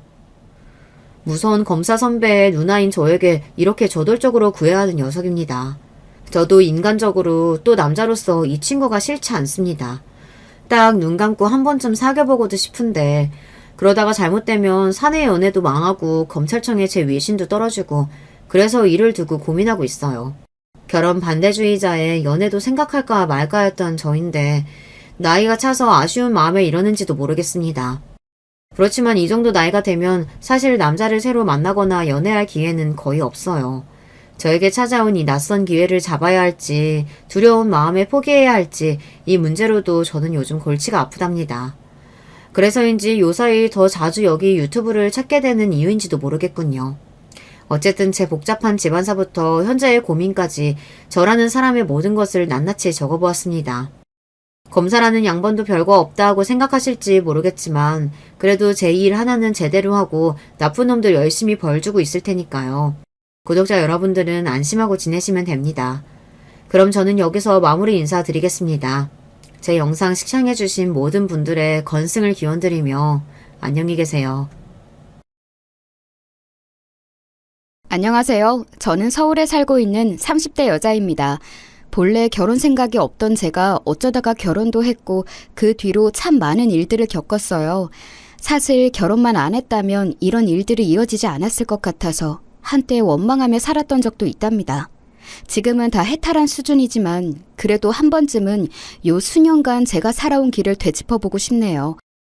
친구들 말로는 한 6, 70대 어르신들이 겪었을 법한 일을 겪었다며 놀라워하더라고요. 야, 요즘 세상에 너처럼 시어머니 봉행하고 모시고 아플 때 뒤치다꺼리 해가며 사는 애가 어디 있어? 다들 완벽하게 분리돼서 안 보고 살잖아. 아프시면 요양원 보내드리던가 할 거고. 그것도 사실 우리 나이 때에는 일러. 그런데도 너는 용케 그렇게 모시고 했으니 진짜 대단한 거야. 옛날 말로 그 효부상인가 뭔가 그런 거 아직도 있으면 네가 받아야지. 아닌 게 아니라 친구 말 맞다나 저는 그런 삶을 살긴 했거든요. 본래 저와 남편은 나이 차이가 꽤 많이 나는 편이에요. 무려 11살 차이이고 딱히 결혼하고 싶지 않았던 저에게 맹렬하게 프로포즈를 해왔답니다. 전 부모 형제도 없이 혼자 몸으로 살아왔고 특별히 가정을 이뤄서 살고 싶은 소망도 없었어요. 어릴 적 기억이 제 안에 남아있을 시절부터 보육원에서 자랐고 나중에 보호 종료가 되어 세상에 나왔을 때에도 겨우겨우 원룸 얻어서 힘들게 살았거든요. 멀쩡하게 부모 형제들 다 있는 애들과는 확실히 다른 삶이었기에 알바하고 직장을 구할 때 더 치열했던 것 같아요. 당시 제가 짧게 다녔던 회사에서 지금의 남편을 만났는데 그때는 대리님과 알바생 신분으로 보게 된 거예요. 수정씨, 괜찮으면 저랑 만나보지 않을래요? 수정씨 보면 맨날 나도 얼굴이 절로 밝아지는 것 같고 뭐 그런 느낌이에요. 조금 생각해봐요. 당연히 제 눈에는 거의 띠동갑급의 아저씨처럼 느껴졌지만 그래도 어찌어찌 만나다 보니까 사람이 참 다정하더라고요. 그러다 보니 어느새 연애 기간을 정도껏 채워서 결혼까지 하게 되었어요.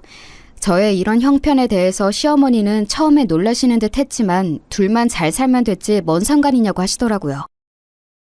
말 맞다 나 진짜로 니네들 둘만 잘 살면 돼. 나는 아무런 걱정이 없다. 솔직히 우리 준영이가 너무 장가를 안 가려고 해서 걱정이었거든. 이렇게 어리고 예쁜 아가씨를 데려올 줄 누가 알았겠어. 천국에 있는 우리 집 아저씨가 알면 얼마나 좋아하겠냐고. 그러면서 어머니는 저에 대해 전혀 편견을 갖지 않으시더라고요. 보통 알바하는 곳에서 사귀었던 친구들은 그 집에 놀러 갔을 때 제 사정을 알고 다들 놀라는 눈치셨거든요. 입으로는 저보고 대단하다, 혼자 어쩜 그렇게 야무지게 잘 컸냐고 하시지만 결국에는 저와 자기 딸들을 약간 멀리하게 만들고 싶어 하셨어요.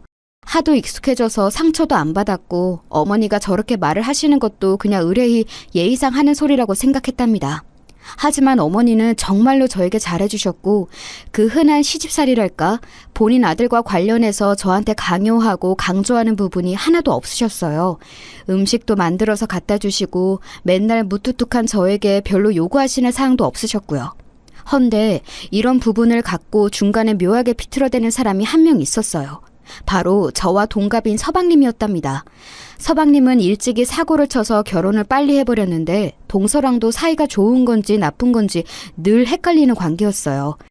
제가 옆에 있을 때에도 아주 당당하게 자기 엄마에게 돈 요구를 하고 그럴 때에는 동서가 입안에 혀마냥 어머니한테 얼마나 아부를 했는지 몰라요. 이 동서 역시 저를 은근히 싫어하는 게 느껴지더라고요. 아, 어머니. 이번에 저희 윤서 문화센터 보내려고 하는데 아시다시피 이 사람이 지금 직장이 마땅치 않잖아요. 매달 돈이 꽤 들어갈 것 같은데 계속 배달이나 하고 있고 친구들이랑 놀러 다니니 미치겠어요. 어머니께서 조금 보태주시면 안 될까요? 이러면서 아부 섞인 강요를 하고 어머니는 못내 답답하다는 얼굴로 계좌번호를 묻곤 하셨답니다. 그러면서 이 둘은 가끔 시댁에 와서 다 같이 밥 먹을 때 얼마나 퍼질러 있는지 몰라요. 서방님은 제가 자기랑 동갑인 걸 알면서도 늘 반존된 말을 하더라고요. 어이 형수, 저기 떡만둣국 좀 더 줘봐요. 우리 엄마가 끓인 거 기막히거든. 근데 이번에 너무 만두가 불었어. 확실히 젊은 사람이 들어와서 같이 하니까 영 시원치 않은 것 같아. 적당히 하고 얼른 더 데워서 내와봐요. 아까 먹다 남은 술도 같이 갖다 주고. 이러면서 지들은 손가락 안 하고 소파에 누워서는 뭘 갖고 오라 마라 하더라고요. 그나마 이럴 때 남편이 한 소리 크게 내지르니 눈치를 보더군요. 야, 이 자식아 일어나. 네 형수한테 뭔 말버릇이야? 먹고 싶으면 네가 떠다 먹어. 손이 없어 발이 없어 이 자식이? 누구 마누라를 부려먹으려고 해? 내가 재수 씨한테 그러면 좋겠냐 너는? 남편은 잔뜩 날이 서서 버릇없는 본인 동생을 마구 야단쳤어요. 전 딱히 틀린 말은 아니라고 생각해서 국자도 그대로 땡강 내려놓고 자리로 왔고 서방님과 동서는 그런 저를 되게 고깝게 보는 거예요. 와, 형이 편들어준다고 지금 바로 땡강 내려놓고 뒤로 숨는 거예요? 그까짓 거 좀 떠다주면 어때서? 이 집 시집 왔으면 큰며느리 역할 제대로 해야죠. 아, 형 왜 그래 유치하게? 늦장 가서 완전히 눈이 삔 거야? 우리 엄마도 큰며느리고 맨날 하던 일 아냐. 나도 좀 받아보겠다는데 왜 형이 난리야? 하여간 서방님은 이렇게 대책 없는 시건방진 성격이었어요. 그런 와중에 부부 사이도 썩 좋은 게 아니고 툭하면 이번에야말로 이혼하겠다면서 칼바람이 불기도 하고 벼랑간 밤늦게 온 식구가 그 집까지 쫓아가게 되었던 적도 있거든요. 게다가 동서는 와중에 우리 부부 사이에 아기가 없는 걸 갖고 계속 은근히 긁어댔지만 저는 무시했어요. 이건 어머니랑 저만 자세히 알고 있는 내용인데 남편 건강 상태가 좋지 않았거든요. 결혼하고 좀 지나서 알게 되었는데 아마 신혼 초부터 급격히 몸이 안 좋아진 것 같아요. 피곤하다고 하고 얼굴 색도 나빠지고 하던 와중에 제가 봐도 좀 걱정스러워서 같이 건강검진을 받으러 갔었거든요. 하지만 뭐랄까 정말 마른 하늘의 날벼락 같은 소식을 듣게 된 거예요. 정말 조금도 마음의 준비가 안 되어 있던 저에게, 아니 사실 남편과 어머니 그 모두에게 청천벽력 같은 암 진단 내용을 알게 되었어요. 남편은 무척 괴로워했지만 시기가 너무 늦어버려서인지 어쩔 수 없이 짧은 시간 안에 빠르게 체념하는 법을 배워야 했답니다. 옆에서 지켜보는 저는 이 낯선 이별과 무서운 병의 무게감에 질려서 한동안은 아무런 일도 할 수 없었어요. 그중 가장 가슴이 미어지는 건 아마 어머니가 아니셨을까요? 준현아, 안 된다, 안 돼. 네 아버지도 일찍 가셨는데 세상에, 차라리 내가 가면 좋을 것을. 이게 무슨 일이냐. 안 돼. 안 된다고. 어머니는 본인 아들을 살리고자 할 수 있는 건 다 해보시고 약이란 약은 다 갖다 먹이시고 나중에 병색이 짙어진 본인 아들이 짜증을 내는데도 어떻게든 애를 쓰시더군요. 남편도 갈수록 저에게 잔 짜증을 내는 날들이 늘었지만 할 수 없다는 생각이 들었어요. 밤마다 무섭다고 죽고 싶지 않다고 저를 와라 껴안던 남편을 보며 저 역시 우울감이 짙어져 갔어요. 그리고 얼마 되지 않아 크게 손을 써보고 노력해볼 시간도 주어지지 않은 채 저와 어머니는 각각의 소중한 사람을 잃게 되었어요. 저에겐 가장 처음으로 가족이 되어준 사람이자 어머니에게는 애틋하고 짠한 남편 같았던 아들인 그 사람, 그렇게 하늘로 떠나보내게 되었던 거예요. 사실 저와 나이 차이가 좀 있었을 뿐 그 사람은 30대 중후반이었어요. 세상을 떠나기엔 너무 젊고 어린 나이였단 생각밖에 들지 않네요. 이때 자기 형이 투병을 하는 동안에도 그 망할 놈의 막내둥이인 서방님은 하루라도 사고를 안 치고 살 수는 없는 건지 부지런히 일거리들을 만들어냈어요. 제가 볼 때에는 이후 어머니가 치매에 걸리게 되신 건 아들을 일찍 보내버린 충격도 컸겠지만 쉴 새 없는 막내 아들의 사고 때문이 아닌가 싶어요. 당시 저는 남편 장례를 마치고 멀뚱히 그 집에 남아 앞으로 어떻게 해야 할지 도통 답이 나오지 않았는데요. 다시 생각해봐도 참 희한한 것 같아요. 어쩌다가 제가 어머니를 모시겠다는 그런 생각을 하게 되었던 걸까요? 급작스럽게 치매 판정을 받으신 어머니의 얘기를 듣고 저도 모르게 즉각 이렇게 대답을 했어요. 어머니, 저랑 같이 사셔요. 제가 어머니랑 같이 있을게요. 어머니 집으로 갈게요. 네? 이 말에 무척 놀라셨던 어머니는 처음에는 아니라고 하셨어요. 아니다, 아니야. 네가 무슨... 아니야. 그래, 근데 어쩜 세상이 이러냐. 어떻게 나한테 이래? 나는 치매나 이런 거 다 남 얘기라고 생각 안 했어. 언젠가 올 거라고 생각은 했다. 그런데 너무 빨리 오는 거 아니냐. 살 사람은 살아야 된다는데 남편도 보내고 아들도 보낸 박복한 년이 뭐하러 그리 오래 버티냐고. 그래서 빨리 죽으라고 이런 병이 온 걸까? 어머니는 본인 마음 같아선 제 손길을 거부하고 신세지기 싫으셨던 것 같지만 어쩌겠어요. 지금 생각해보면 어머니 역시 마냥 거절하긴 힘드셨을 것 같아요.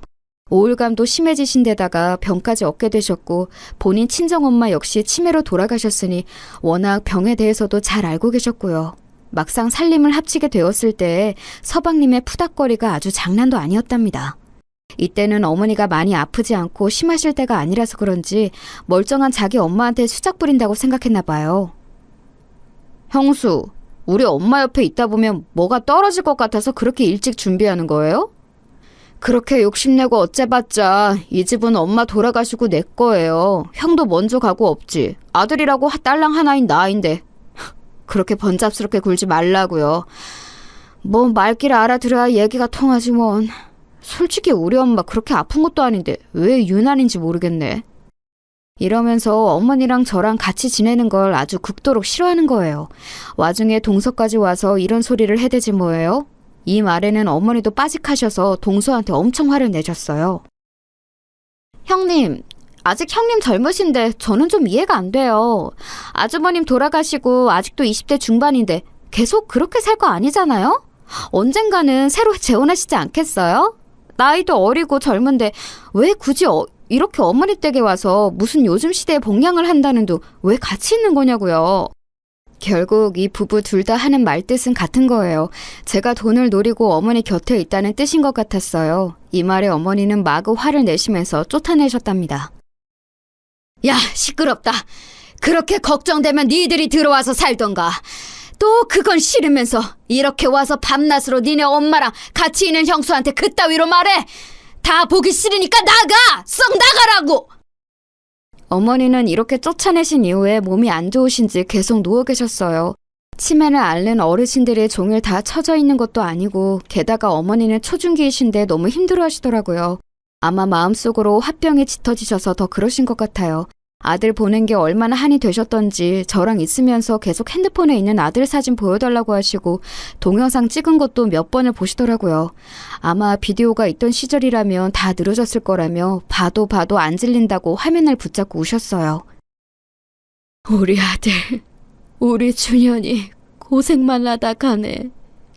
느지막이 장가가서 이제 잘 사는 줄 알았더만 지 엄마밖에 모르는 우리 아들. 엄마를 데려가지 어째 네가 먼저 가냐. 어머니는 계속해서 목 놓아 우셨고 그러다가 지치시면 주무시고 시장하시면 식사를 하시고 그렇지 않으면 그냥 멍하니 소파에 앉아서 허공을 보실 때가 많았어요. 본래 어머니는 평소에 감정 표현도 그리 크지 않으신 분이었답니다. 말로는 본인이 딸이 없어서 그렇다 며느리가 있는 게 어색하다고 하셨는데 진짜 그런 것 같아요. 나중에 인지 능력이 안 좋아지셔서 저도 가끔 헷갈려 하시고 못 알아보시는데 끽해야 어머니랑 단둘이 산 게 몇 년 안 되는데도 그게 서운하더라고요. 아가씨는 누구예요? 여기는 어디고? 나는 아들이 있어요. 아들을 기다리고 있어요. 우리 아들 학교 갔지. 막내도 있다오. 더럽게 말을 안 들어 처먹어. 뭔가 어머니답지 않게 약간 말투가 험해진 게 느껴져서 어색했는데요. 그럼에도 불구하고 자꾸 헷갈리시고 깜빡하시는 모습을 보니 점점 혼자 계시게 할 수 없었어요. 이쯤 되니 저도 다니던 일들을 슬슬 조절해서 줄여야 했고 만약을 대비해서 어머니가 주신 생활비도 있고 해서 이걸로 반찬거리도 사고 세금도 내고 살림을 이래저래 했었어요. 그리고 꼭 잊을만 하면 서방님네 부부가 나타나서 시비를 걸더라고요. 형수, 우리 엄마가 형수한테 몇 푼 쥐어준 거 맞죠? 알고 있으니까 수작 부리지 말고 얼마 좀 떼줘요. 형수는 애가 없어서 모르겠지만 우리는 애 키우느라 돈 들어갈 때가 한두 군데가 아니에요. 본인이 지금 일개 간병인 입장이라는 거 알고 분수 꺾고 울라고요. 알아요? 솔직히 까놓고 말해봅시다. 우리 엄마한테 얼마나 받았어요? 네? 저도 말이 이렇게 가는 게 너무 불쾌해서 맞받아쳐서 따졌어요. 저 어머니한테 생활비 명목으로 받은 것밖에 없어요. 가계부까지 쓰지는 않았지만 체크카드 내역으로 돈 결제한 거 남아있으니까 얼마 받아서 어디 썼는지 한번 보시겠어요? 그리고 간병인이라니 그렇게 틀린 말도 아니지만 말씀이 너무 심하시네요. 제가 애지간하면 참으려고 했는데 서방님은 어머니한테 돈 얘기 아니면 볼 일이 없으세요? 그렇게 걱정되시면 모시고 사시면 되잖아요. 저는 언제든 나가라면 나갈 수 있어요. 그런데 동선에 애도 있고 계속 힘들다 안 된다 소리만 하셨잖아요. 그럼 어머니는 어디 계셔야 되는데요? 제가 평소 같지 않게 막 몰아붙여서 답을 하니 서방님도 처음엔 멍하다가 나중엔 또 인상을 쓰는 거예요. 그럼 그렇지 사람 안 변하고 참 한결같은 것 같아요. 저 보육원에 있을 때 돈에 눈 멀어서 맨날 원장님이랑 싸우던 선생님과 똑 닮았더라고요. 누가 뭐래요? 죽으나 사나 큰 며느리는 맞으니까 우리 엄마 잘 모셔요. 내가 궁금한 건 그 돌이란 거 한다 치고 얼마나 엄마한테 뜯어먹는지 중간 확인하러 온 거라고요. 엄마 돌아가시면 설마 이 집에 딸이 틀고 앉을 생각 아니죠? 경고하는데 나 이미 엄마한테 유언장도 받아놓을 거예요. 꼴에 뭐 엄마 좀 모셨다고 집 전체 뜯어먹을 생각 추호도 하지 말라고요. 엄마가 준 생활비나 찔끔찔끔 정직하게 쓰고 말 안 통하는 노인네 등쳐먹다 걸리면 각오해요. 알았어요, 형수? 저에게 이따위 험악한 말을 퍼붓고 돌아서는 서방님네를 보며 일순간 얼마나 서럽고 눈물이 났는지 몰라요. 저도 사람인지라 감정이 있고 화가 날 수가 있고 혐오감과 같은 생각들이 나타날 수 있잖아요. 이때 솔직히 다 집어치우고 그냥 나가버릴까, 죽이 되던 밥이 되던 지들끼리 알아서 하라고 할까 생각이 들더군요.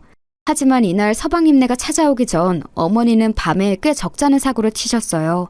남들이 치매식이 길어지며 더 못 본 꼴을 본다고 했고 저도 없는 지식으로 나름 치매 관련 건강 정보나 유튜브를 보고 공부한 게 있는데요. 그래도 막상 눈앞에서 소변 실수를 하시는 걸 보니 멘탈이 흔들리더라고요. 본인이 실수하고 있는지도 모른 채 계속 허공만 보고 있는 어머니, 게다가 잠들어 있지도 않고 깨어 있으시니 어떻게 처리를 해야 할지 너무 난감했어요. 나도 참 대책 없이 이 길에 뛰어들었나 싶었고 단순히 살림하고 어른 밥이나 차려드리고 목욕자리 봐드리는 걸로 끝나는 게 아닌데 은근 겁이 나더라고요. 이런 제 마음도 모르고 제가 그날 밤 얼마나 가슴 졸여가며 심란하게 뒤처리를 했는지도 모르는 주제에 서방님은 외려 불을 지르더라고요. 그런 어머니를 놓고 도망가라고 하는 셈이지 뭔가요? 하지만 그날 낮에 어머니는 너무나 평온했고 식사도 잘하셨고 평소처럼 말씀도 하시고 마치 이런 저보고 도망가지 말라는 듯 너무 잘 지내시는 거예요. 저 그렇게 착하고 수더분한 성격의 사람이 아닌데 왠지 모르게 그냥 모든 기력이 다 빠져 포기하게 되었어요. 에라 모르겠다, 어떻게든 되겠지 뭐 하는 심정이 되더군요. 그런데 사람이 너무 웃긴 게 뭐냐면요. 어쩜 그렇게 빠르게 태세 전환이 되는 걸까요? 저는 이 당시 어머니를 보면서 정말 별 지저분한 꼴을 다 본 것 같아요. 치매를 앓고 계시는 어머니의 대소변을 받아내는 것은 언제나 익숙해지지 않고 힘들었지만 단연 이걸 갖고 지저분한 꼴을 봤다고 하는 건 아니에요. 제가 말하고 싶은 건 인간의 아주 지저분하고 음흉한 속내를 봤다는 거예요. 그렇게 졸렬하고 비열한 성질을 드러내는 것은 아마 다 예상하셨겠지만 바로 서방님네 부부였다는 거예요. 어머니를 모시는 것만으로도 충분히 힘들고 날 덥고 푹푹 찌고 장마가 이어지는 중에도 툭하면 집에서 아무렇게나 행동하시고 풀어져 버리시는 어머니를 보며 그 뒤치다거리가 너무 괴로웠어요. 그런 저를 틈틈이 감시함답시고 들락거리던 서방님네 부부는 정말로 자기 엄마의 심각한 사태를 눈으로 마주하고 나니 슬슬 태도가 변하는 거 있죠. 돈 갖고 으름장 놓고 윽박지를 때만 존댓말 하던 서방님이 완전히 태도를 바꾸어 낄낄거리면서 자기 엄마 잘 봐달라고 이죽거리는 거예요. 형수님, 역시 형수님만한 사람이 없어요. 우리 형이 하여간 사람 하나는 기똥차게 잘 본다니까.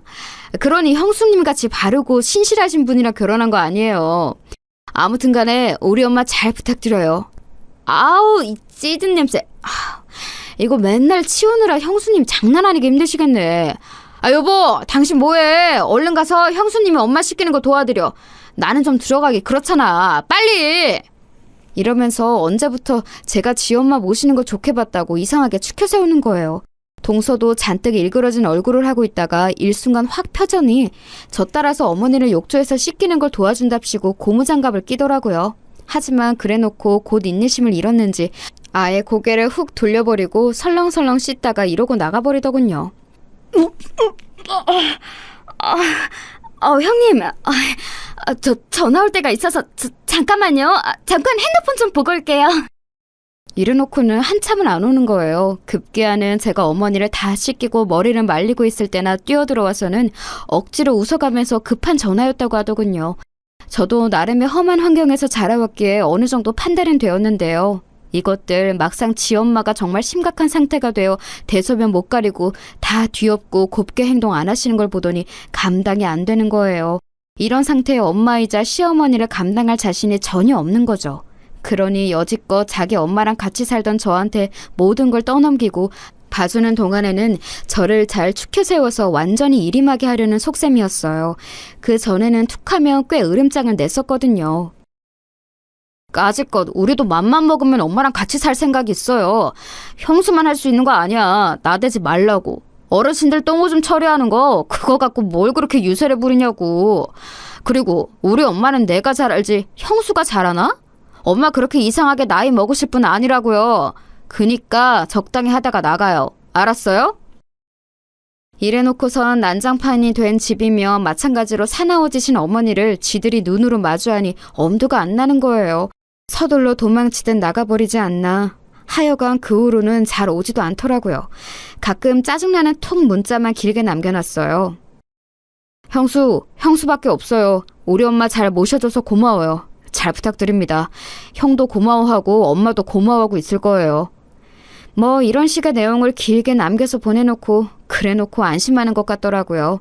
헌데 이 와중에 또 무슨 짓을 저질렀는지 한밤중에 전화가 걸려왔어요. 이번엔 서방님이 아닌 동서한테 전화가 걸려왔더라고요. 저 형님! 지금 이 사람이 사고를 쳐서 저희가 지금 수중에 돈이 없어요. 이유는 저도 잘 몰라요. 술 먹다가 시비가 붙었나 봐요. 저희요? 저희도 돈이... 아니 여유가 없다니까요? 형님 돈 있으시잖아요. 어머니가 챙겨주신 거 많으실 텐데 왜 이러세요? 형제끼리 돕고 살아야죠. 진짜 말인지 방구인지 알 수 없을 것 같은 소리만 짓거려대는 동서의 말을 듣고 저는 그마저도 몇백만 원을 떼어서 수습하라고 보내주었답니다. 다행히 어머니가 생활비 여부로 주신 게 조금 있었지만 그렇다 해도 그다지 여유 있진 않았어요. 아무튼 저도 점점 지쳐가고 나중에 어머니에게서 눈을 떼어서는 안 될 지경까지 가게 되니 많은 고민이 생기더라고요. 과연 내가 이렇게 계속 붙어있는 게 맞는 것일지도 잘 모르겠고 말이에요. 그러던 어느 날 저도 아직 이게 긴가민가 헷갈리지만 남편을 만나게 되었지 뭐예요. 물론 당연히 현실이 아니라 꿈 안에서 남편을 마주하게 되었어요. 제가 너무 힘들어하고 지쳐서 그리고 속으로 잠깐 남편을 원망했던 적이 있어서 그랬던 것일까요? 그런데 꿈속의 남편은 우리가 처음 데이트를 했던 회사 뒤쪽 놀이터에 그냥 앉아있더라고요. 그러면서 저를 슬픈 눈으로 응시를 하고 있는데 제 기분 탓인지 모르겠지만 무척 미안해하는 표정이었어요. 그런 꿈을 꾸고 나니 정말 딱 한 번 제 꿈에 그렇게 왔지만 마음이 참 무겁더라고요. 아무도 나를 알아주지 않고 다 외면하는 것 같고 나름의 패기를 갖고 시작했던 치매 어른 모시기의 한계를 느낄 때쯤 몹시 미안해하고 측은해하는 표정의 남편이 제 꿈에 나타났었어요. 그러고 나서 저는 며칠 걸려 다시 마음을 다잡았답니다. 그게 내 생각으로 인해서 나온 꿈일지언정 일단 시작을 했으면 끝을 봐보자, 이러다 죽기야 하겠어 하는 생각으로 말이에요. 그래도 정말 남편이 내 진심을 안다면, 그리고 이런 상황을 안다면 나에게 일말에 미안해하고 고마워하는 마음이 있겠지, 남편은 알아주겠지 하면서 몇 번이나 제 자신을 다독였어요. 그 뒤로도 혹독하게 저를 덮쳐오는 어머니와의 힘든 씨름의 날들을 지나곤 지나 급기야는 간병인이 오셔서 같이 도와야 하는 날이 찾아오고 말았어요. 하지만 그것도 잠시. 간병인 분도 이렇게 말씀하시더라고요. 며느님, 아무래도 어머님 저 정도면 이제 우리 같은 사람들이 나설 일이 아니에요. 요양원에 들어가시는 게 맞을 것 같아요. 남편이 안 계신 거죠? 그럼 이 집 자식들이랑 얘기해 보시고 결정하는 게 좋겠어요. 나도 이렇게 지치는데 젊은 사람이 어째 지금까지 버텨왔대요. 아유, 안쓰러워라. 그만하고 요양원을 알아봐요. 저는 이제 더 나오기는 힘들겠어요. 이 말씀을 듣고 나니 그것도 틀린 말은 아닌 것 같더라고요. 그리하여 저도 이 이상은 더 넘기기 힘들 것 같아 서방님네 부부를 호출했어요. 그마저도 동서는 바쁘다며 안 왔고 잔뜩 인상 쓰고 있는 서방님과 둘이 나란히 앉아 얘기를 했답니다. 당연히 서방님은 듣자마자 불같이 화를 내더라고요. 뭐라고요? 엄마를 요양원에 보내? 아니, 이제껏 잘해왔잖아요. 엄마 돌아가실 때까지 잘 모시는 게 형수님 역할 아니던가? 그래서 이 집에서 엄마 돈 먹어가면서 붙어있던 거 아니에요? 그거 생각해보니까 우리 엄마 너무 불쌍해서 안 되겠네. 나 진짜 눈물이 날 지경이에요. 형수님이 인간이긴 해요, 진짜? 그러는 너는 사람 자식이 맞느냐고 입 밖에 내고 싶었지만 꾹 참고 저는 굳세게 의지를 전달했어요. 정 안 되시겠으면 서방님이 모시면 되겠어요. 저와 어머니 서로 너무 힘든 상황이고 저는 할 수 있을 만큼 했다고 생각해요. 그리고 돈이요? 필요하다면 얼마든지 어머니가 주신 생활비 쓴 내역 보여드릴 수 있어요. 그리고 그중 얼마 서방님 사고 친 대가로 들어갔다는 걸 본인도 아실 텐데요. 전 바라는 거 하나도 없어요. 이 집도 제가 들어앉을까 봐 겁나신다면서 제가 나가면 되는 거 아닌가요? 대가 무엇도 바라는 거 없고 이제 전문인에게 맡겨서 어머니도 좀 편해지시게 해드리고 싶을 뿐이라고요. 하지만 저의 강력한 의견에도 서방님은 회피하고 화만 마구 내더니 나가버렸고요. 이후로도 일방적으로 연락을 무시하고 받지 않더라고요. 속이 타오를 대로 타버린 저는 너무 지쳐서 스스로 알아보게 되었어요. 제가 자녀도 뭣도 아닌 직계도 아니지만 어쨌든 모시고 있는 입장에서 얼른 절차를 진행하는 게 낫겠더라고요. 하지만 등급은 어느 정도 나왔지만 저 외에 진짜 자녀인 서방님과 뭔가 증명할 길이 없으니 요양원에 보내드리는 것도 쉽지 않은 거예요. 인터넷으로 알아보니 그것도 어찌어찌 증명해서 입소시켜드릴 수 있다고 하는데 직계 자녀인 서방님이 아무런 동의도 뭣도 응해주질 않고 있어서 정말 미치겠더라고요. 동서조차도 연락을 무시하고 그렇게 감시하고 돈 뜯어낼 때에는 일부러 전화를 안 받으며 찾아오더니만 아예 그 둘은 제 앞에서 거의 잠적하다시피 사라져버렸어요. 애도 키운다는 것들이 어쩜 그 모양인지 저는 저도 모르게 서러움에 북받쳐 밤에 울기도 했었네요. 그래도 이러나 저러나 현실을 받아들이는 수밖에 없어서 평소와 똑같은 날들 혹은 평소보다 좀 더 심하고 괴로운 날들 이런 것 따위를 핸드폰 어플 일기에 표시해가면서 하루하루를 보냈어요. 지나고 보니 그때 나름 알아둔 정보라든지 써왔던 일기들이 훗날 저에게 다른 방면에서 도움이 될 줄 상상도 못했지만 말이에요. 아무튼 어머니는 이후로 더 나빠졌으면 나빠졌지 호전이라는 단어는 감히 입에 담기도 힘든 상황이었어요. 그래서 어쩌다가 잠이라도 푹 주무시면 감사할 뿐이고 제가 어머니보다 일찍 잠들면 순간 뭔 사고가 났을까 싶어 꿈에서도 긴장을 하고 있었던 것 같아요. 그러던 어느 날 새벽녘에 그렇게 팔팔하게 움직이시던 어머니는 본인 침대 위에서 아주 고요하게 마치 아기가 잠들어 있는 것 같은 모습으로 순하게 삶을 마감하셨어요. 그날이 어머니의 마지막 날이라는 걸 알았더라면 뭐가 달라졌을 것인가 생각해보지만 아무래도 저는 너무 피로하고 지쳐 있었기에 똑같은 날과 똑같은 표정으로 보냈을 것 같아요. 이때 어머니가 소천하셨으면 알게 된 제 심정이란 아직 다시 떠올려봐도 잘 모르겠어요. 가족도 없이 자란 내가 어떻게 용케 어른과 함께 몇 년을 살며 별꼴을 다 보고 임종까지 지킬 수 있었던 걸까요? 아무리 생각해도 제 힘으로 한 것 같지는 않네요. 아무튼 이 사실을 알렸을 때 마치 차단이라도 돼 있는 양 수개월째 제 연락을 피했던 서방님은 단박에 뛰어오더라고요. 이게 무슨 일이야? 엄마! 엄마! 그러면서 어머니를 붙잡고 통곡을 해대는데 제가 너무 감정에 무딘 사람이라 그런지 몰라도 조금도 가슴 아프지 않더라고요. 저와 어머니 관계의 끝은 제 나름대로 감정이 많았지만 이상하게 어머니와 서방님의 이별에 대해선 무감각한 눈으로 보게 되었어요. 슬프긴 하겠지만 정말 슬픈 걸까? 진짜 슬퍼서 우는 걸까? 별의별 의문이 다 들더군요. 그리하여 어머니 장례까지 이어지고 그 시간 동안에도 저는 그놈의 큰 며느리 역할을 하느라 쉴 새가 없었답니다. 사실 이 며느리라는 직함에 대해 남편이나 어머니에게 직접적인 불만은 없어요. 저 명칭을 갖고 애들 놀려대듯 불러대는 서방님이 지독히도 혐오스러웠을 뿐이죠. 그리고 겨우 정신이 돌아와 저는 슬슬 제자리를 정리할 생각을 하고 있었는데요. 장례 치른 지 며칠이나 되었다고 서방님은 쳐들어와서 고성을 질러대는 거예요. 아, 뭐야, 아직도 여기 있었어? 당장 나가요, 좋게 말할 때. 아니, 좋게 말할 필요도 없지. 아싸, 꺼지라고. 여지껏 좋은 꼴 보고 재미 다 봤을 거 아니야. 부모 자식 뭣도 없이 막 굴러다니면서 산 주제 꼴에 우리 집에 시집 와가지고 어디 단칸방에서나 굴러먹어도 싼 게 이런 집에서 용케 잘 살았지. 미안한데 이 집 내 거야. 우리 엄마가 유언장도 남겼어. 한번 볼래? 이러면서 제 앞에서 웬 종이를 차랑차랑하게 흔들어대는 거예요. 안 그래도 욕 나오는 인간이었지만 제 앞에서 해대는 말이 너무 모욕스럽고 진저리가 났어요. 어찌나 인간에 대한 혐오가 강해지던지 제 자신을 스스로 지키기 위해서 이 환경에서 빨리 나가야겠더군요. 그렇게 쫓겨나듯 짐을 챙겨 나왔고 제 앞으로 있는 얼마 안 되는 돈을 갖고 아주 조그만 투룸짜리 빌라를 하나 얻었네요. 말이 투룸이지 벌레나 안 나오면 다행인 아주 찐득찐득한 열악한 집이었어요.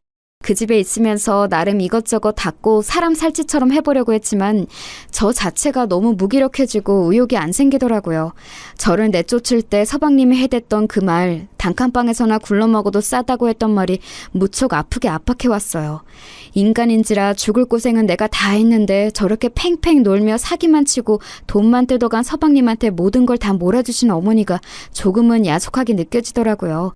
처음에는 좋은 마음으로 시작했어도 뒤로 갈수록 저도 지치고 짜증도 나고 아무런 보상 없는 이런 일을 왜 하는지 이해가 안 갔으니까요. 그런 와중에도 저는 어떻게든 살 길을 찾아야 하니 예전에 남편과 만날 때 알바했던 회사 혹은 학원가들을 나름 알아보았어요. 그리하여 미술학원에서 보조교사 자리를 얻게 되었고 그나마 애들과 지내고 선생님들과 이야기라도 하면서 숨통이 트이게 되었네요. 매번 말 안 통하고 감정 변화가 심각했던 어머니랑 붙어서 수년을 살다가 이제사 제 또래 사람들과 얘기하고 순수하디 순수한 아이들과 말을 주고받다 보니 이제사 좀 사람 사는 것 같은 거예요. 그러면서 말 못할 표현 안 되는 서러움이 감당 안 되게 몰려와서 어느 날 밤에는 그냥 혼자 오열하고 울기도 했어요. 대체 내 인생은 뭔가, 왜 이렇게 답답하게 살았을까? 남편도 없는데 왜 굳이 시어머니를 모시고 시동생한테 그런 욕을 들었을까? 기가 막히더군요. 이런 제 입장을 들었던 미술학원 원장 언니는 이런 말을 해주더라고요. 내가 봐도 자기 참 대단해. 요즘 누가 그런 걸 하냐고. 그래도 어쩌면 자기는 아직 어리고 젊잖아. 너무 젊을 때 그런 경험을 한 번 한 게 나중에 어떤 식으로 자양분이 돼줄지 모르는 거야. 지나간 건 지나간 거야. 어쩔 수 없어. 죽은 남편이 다시 돌아올 것도 아니고 죽은 시어머니가 다시 돌아와서 고생했다고 몇 억 주고 그럴 거 아니잖아. 기댈 수 없는 꿈은 애초에 빨리 매듭 짓고 새로 시작해야 해. 열심히 잘 살아보자. 응? 이 말을 들으며 참 맞는 말이다. 그나마 가정도 있고 여러모로 생계활동도 하고 있고 저보다 훨씬 살아온 깜이 있는 사람이라 이런 좋은 말을 해주나 싶었답니다. 그런데 말이죠. 아마 이후로 제가 하는 말을 쉽게 믿기 힘드실 텐데요. 정말이지 믿을 수 없는 일이 제 앞에 일어나고 말았어요. 당연히 이 원장 언니도 처음에 믿지 않고 까무러칠 뻔했으나 이후에는 저를 발빠르게 도와주었답니다. 아주 고맙게 말이에요. 뭐? 와, 나 지금 듣고도 무슨 말인지 모르겠네. 한국말 맞잖아. 아니 근데 뭐 그런 일이 다 있어? 진짜야? 진짜야? 어디서? 아니 꿈에서?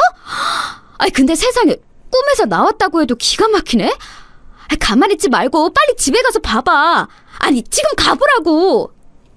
이렇게 원장 언니가 호들갑을 떤 이유는 어느 날 제가 새벽녘에 꿨던 꿈 때문이에요. 평소와 똑같은 피곤한 새벽 시간이었고 하지만 유독 저를 움직여 깨우게 만드는 이상한 꿈이 있어 벌떡 일어났거든요. 그 꿈에는 이전에 한 번쯤 스치듯 지나가듯 나왔던 남편이 나왔고 돌아가신 지 얼마 안 된 하지만 제 기억보다 훨씬 순한 인상의 어머니가 대뜸 나오셨어요. 꿈에서 그 둘을 보고 뭐라 말하고 싶었지만 입이 벌어지지 않았고 그렇게 멍하니 남편과 어머니 그리고 저는 이렇게 나란히 서로를 응시하고 있었답니다. 그런데 참 이상하죠. 꿈이라서 그런지 몰라도 참 있을 수 없는 상황이었어요. 제가 살고 있는 그 투룸 찐득거리는 빌라 안에 그 둘이 같이 와 있는 꿈이었으니까요. 그러면서 너무 자연스럽게 남편은 방 한켠에 자그마한 책장을 가리키며 거기에 있는 노트북 가방을 만지작거리는 거예요. 꿈에서는 어머니도 그 모습을 물끄러미 보고 계셨는데 왠지 모르게 그게 굉장히 강렬하게 인상에 남았어요. 꿈에서 깨고 난 뒤 똑같은 위치에 있는 책장을 보니 정말 평범하기 이를 데 없는 노트북 가방이 그 자리에 그대로 있었거든요. 저는 왠지 모르게 기가 팍 죽어서는 뭐 이런 꿈이 다 있나 했죠.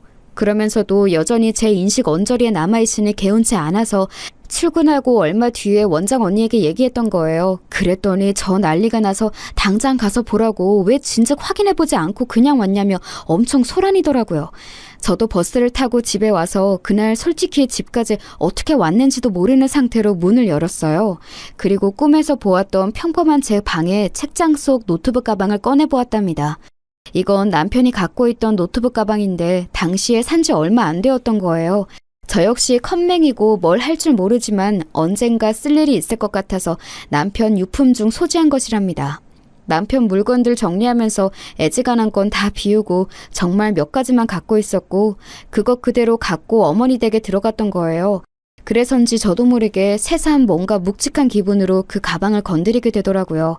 그 전에는 한 번도 손댄 적이 없었어요. 아무튼 간만에 열어봤는데 손대지 않아서 아주 차가운 온도만 느껴지는 노트북 기기와 안쪽 주머니에 꼬깃 탄 서류들과 종이들이 몇 장 있었어요. 회의할 때 쓰고 꾸겨 넣어서 대충 정리하는 남편 스타일을 알기에 저도 그냥 꺼내어 아무 생각 없이 펼쳐보았는데요. 그 안에 접혀있던 서류들과 몇 장의 종이들 중에 제 눈에 꽤 낯선 글씨로 큼직하게 적혀있는 유언장이라고 한자 한자 떼어 적혀있는 것을 발견하게 된 거예요. 저도 모르게 히익 하는 소리가 입 밖으로 흘러나왔어요. 이게 뭘까요 대체? 전혀 보지도 듣지도 못했던, 아니 서방님이 그렇게 자기는 유언장이 있다고 설쳐대며 흔들거리던 게 있어서 그때 대충 봤지만 왜 유언장이라는 게 이 가방 안에 있는 거냐고요. 빠르게 읽으면서도 실감이 잘 나지 않아서 제 나름대로 인터넷으로 검색해보고 읽어가면서 버스에 냅다 탔어요. 그리고 다시 학원으로 가서 원장실로 뛰어갔답니다. 원장 언니에게 내용을 보여주면서 물어보니 언니는 눈을 희번덕하게 뒤집어가며 소름이 돋는다는 거예요. 야 세상에, 나 진짜 기막혀서 말도 안 나와. 잠깐만 나 좀 보여줄 수 있어? 어머 이거 봐봐. 이 주소의 아파트는 그래 잠깐만. 그럼 이건 어머 자기 시어머니가 자기를 외면한 게 아니네. 이거 봐봐. 무슨 말인지 알겠지? 이 원장 언니가 마구 소리를 지르며 저에게 알려준 내용은 저도 오는 길에 읽으면서 어렴풋이 파악한 내용이지만 저에게 재산을 얼마 정도 상속하겠다는 것이었어요. 서방님이 그렇게 쌍심 지켜고 지키겠다며 난리를 쳐댔던 그 시댁 아파트, 20억대에 달하는 아파트는 서방님에게 주겠다고 적혀 있었고 다른 지역에 있는 또 다른 20억대 아파트가 있다는 거예요. 그것은 며느리인 저에게 상속하겠다는 내용이었답니다. 그러면서 조목조목 필요한 내용이 다 적혀 있었어요. 이미 유언장이 있고 어머니에게 있는 재산은 아파트 한 채라고 알고 있던 서방님의 의견과는 달랐기에 이때 약간 혼란스럽더라고요. 하지만 이미 친정 가족 간의 상속 싸움으로 인해 여러모로 화병을 달고 살았던 원장 언니는 이쪽에 대해선 빠삭하게 안다며 저를 무척 많이 도와줬어요. 서방님이 들고 있던 그 유언장은 제 딴에 딱히 확인도 안 하고 그냥 나와버려서 저도 잘 몰랐는데 알고 보니 지들끼리 적당히 꾸며낸 것이었더라고요. 혹시나 제가 달려들어서 지들한테 증거를 달라고 할까봐 이 집 내 거라고 우길까봐 정말 허접하게 꾸며낸 유언장이었어요. 평소에 지들 엄마에 대해서 아는 것도 없으니 재산도 그 아파트 한 채인 줄 알았던 거죠. 하지만 알고 보니 어머니가 직접 쓰셨던 유언장 안에는 다른 내용이 있었던 거예요. 훨씬 상세하고 확실하게 날인이나 필요한 모든 것들이 갖춰진 하나의 서류였어요. 정말 이들은 모르는 건가 싶어 동서의 SNS를 들어가 봤는데 그동안 관심 끊고 살다가 둘러본 그들의 근황은 정말 장난 아니더라고요. 능력도 없고 돈벌이도 제대로 못하는 서방님은 애아빠이면서도 늘 밖으로 돌고 동서랑 원룸이나 여기저기 돌면서 힘들게 살았어요. 그런 부분을 어머니는 전혀 지원해주지 않으려고 악을 썼고 사고 칠 때나 간간히 막아주셨거든요. 그런데 학군지 좋고 위치도 좋고 30평대 아파트인 어머니 집에 들어가서 살게 되었으니 아주 그 거만한 기세가 하늘을 찌를 정도였어요. 동서는 본인 SNS에 얼마나 허세를 떨어놨던지 눈 뜨고 못 볼 지경이더라고요. 우리 어머니가 물려주신 집? 여기서 우리 가족들은 맨날 행복 만땅인 하루. 어머니 보고 싶어요. 어머니와 함께 살던 날이 그리워요. 불쌍한 우리 어머니. 이딴 식으로 글을 써놨는데 진짜 기가 막혀서 아주 코가 나올 지경이었어요. 그 와중에 집 자랑한답시고 어머니가 평소 들어두셨던 세간살이들 같은 것들 다들 지들 능력으로 산 것처럼 찍어 올리고 어머니 외가 쪽 어린이 사주셨던 명품 가방도 지 것처럼 들더라고요. 우리 어머니가 외삼촌께 선물 받으신 브랜드 가방. 돌아가시면서 며느리인 나한테 물려주셨다. 어머니 사랑 기억하며 잘 쓸게요, 어머니. 오늘도 어머니 생각에 눈물이 납니다. 이렇게 써놨는데 아니 저는 그렇다 치고 남편이 서방님은 저거 보고 아무 생각도 없을까요? 하긴 동서보다 더 이상하고 구제불능인 게 서방님이니 얼마나 더 망나니 같은 생활을 하고 있을까 상상도 안 되더군요. 아무튼 저는 알릴 건 알려야 하고 나중에 뒤탈 나면 안 되니 유언장 문제로 할 얘기 있다고 하고 그 몹쓸 인간들을 호출했어요. 솔직한 마음으로 누구 하나 대동해서 같이 나가고 싶었지만 그러긴 힘들고 원장 언니도 혼자 나서지 말고 변호사랑 같이 움직이라고 하더라고요.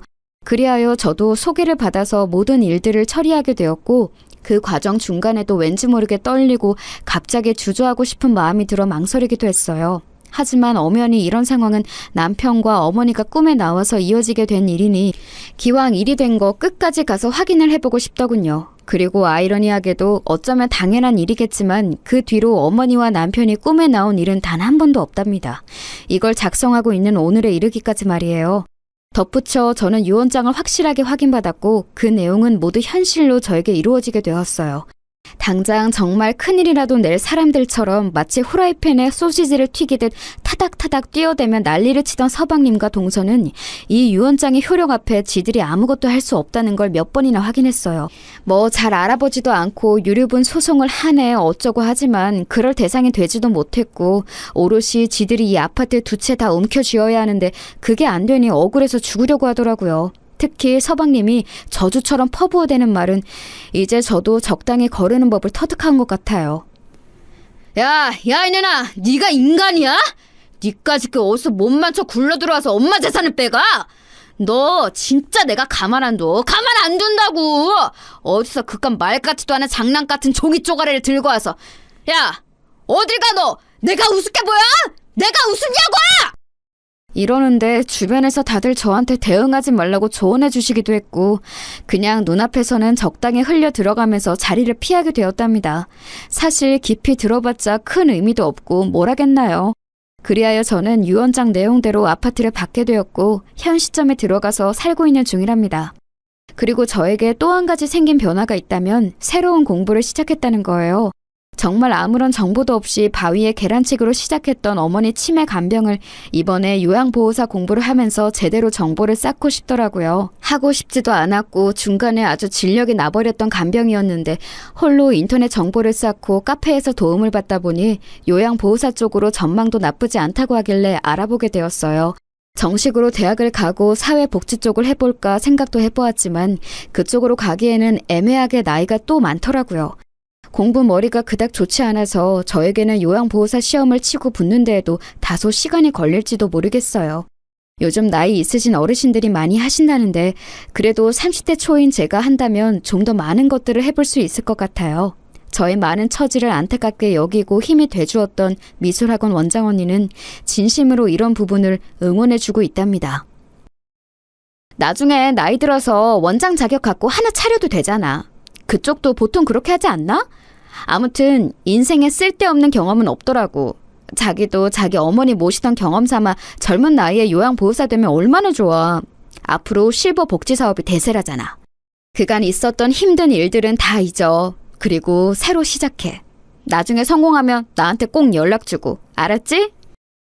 이렇게 우스갯소리를 하고 다신 안 볼 것처럼 말을 했지만 저는 틈틈이 만나서 멘토처럼 여기고 제 근황들을 보고하고 있어요. 감사하게도 어머니가 물려주신 곳에서 남편의 흔적들을 가지고 그렇게 홀로서기를 하고 있습니다.